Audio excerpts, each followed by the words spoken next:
Good afternoon, this is Mark Collins on Wave 105 for this Friday afternoon. Now, my guest this afternoon first came to our attention as the losing finalist on the very first series of Pop Idol. Since then, he's sold over 3.5 million singles, had #1 hits across the world, appeared on TV shows, sold out arenas, was constantly in the gossip magazines, and then all of a sudden it stopped. On April the 9th, he releases a new single called Changes from a new album out later on this year. There was the ITV1 programme last year called Whatever Happened to Gareth Gates, so let's find out for ourselves. Gareth Gates, welcome to Wave 105. Thank you very much. The losing finalist here. So, okay. So the runner-up. Yeah, the runner-up. Yeah, that's a much better way to phrase it. I'm sorry.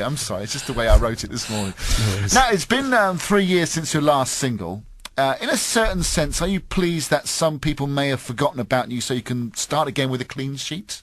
Yeah, sure, the album this time round is music that I'm really passionate about. In the past, I'd be given music and given my single by the label and said, there you go mate, there's your next single, without any real input of my own. So this time around it feels personal, and yeah, I'm looking forward to that and seeing how people receive me as a writer and an artist that way. So do you feel now as though you are in control without other people faffing around telling you what to do? Yeah, I mean, I've just had much more of an input on every level. Not doubting anybody's expertise who work with me, but just from the writing to the recording to the album artwork, to the whole campaign, I've really sort of had as much involvement as I can. And do you enjoy that? Yeah, it's really fantastic. In the past, I'd just turn up places and not really know what I was doing, and I was very young. I didn't just didn't have time to take it all in. Yes, I'm really enjoying the side of things now, and I'm learning more about the business that way. Is there a distinct difference then with the songs on the new album with what we're perhaps used to from Gareth Gates? Yeah, the albums are very much a sort of live sounding album. I did the album with a producer called Martin Tarif, and he was a producer of the big, the very recent James Morrison album. And so yeah,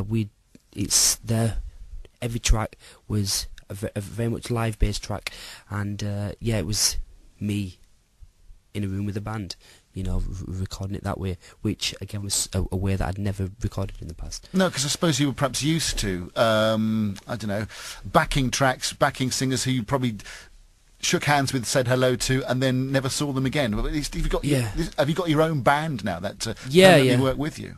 Yes, I'm very fortunate to work with some amazing musicians. My band's really incredible, and as you say, in the past I would work with people and just, not even have the time to sort of see them or, spend time with them. This time we're going out and it is more of a sort of band effort, right, rather than me fronting something that I've not really had any input in.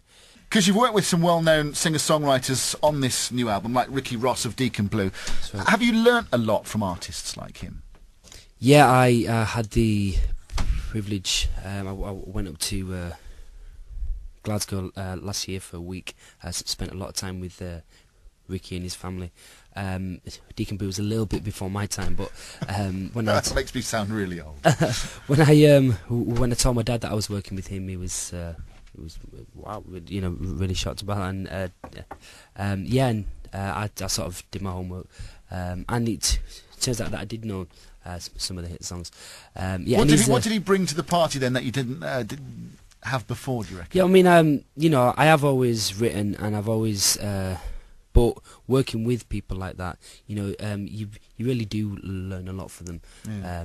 In the style in which they write, and it just sort of we went through a very we were experimenting with different sounds, not really knowing what sort of music we were going for, and so when I worked with him, he sort of brought a new sound to the table, which really worked. I wrote about 4 songs with him, one of which made the album. So right, okay. Is there anything you'd change about your career, knowing what you know now? I'm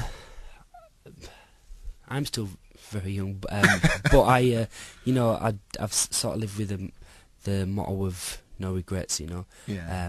Everything in life makes you a stronger person, and it's an experience that ultimately will make you a better person. Yes, that's my philosophy on life. Have you had a good? If it all stopped now, could you say, "Wow, I've had a great life"? Yeah, this. Yeah, I've been very, very fortunate. I have had a lot of success, which is fantastic. I was 17 when I come out of Pop Idol, and to be thrown into that and to be a recording artist at that age, it was really incredible. I am a very, very lucky lad. Okay. Finally, Leeds United, staying up or going down? I'm actually... You know what? No idea. I thought when Wiser came in, I thought he was going to sort us out, but it seems it's done the opposite. I don't know what it is. I don't know if it's financial or... but lads, you have to pull it off. Because it's looking embarrassing. It is. Good luck this weekend for Leeds United as well. And good luck. The new single, Changes, is out on the 9th of April. The new album, Pictures of the Other Side, will be out later on this year. Gareth Gates, nice to see you. Thank you very much. Thanks very much for coming in to us here at Wave 105. No worries.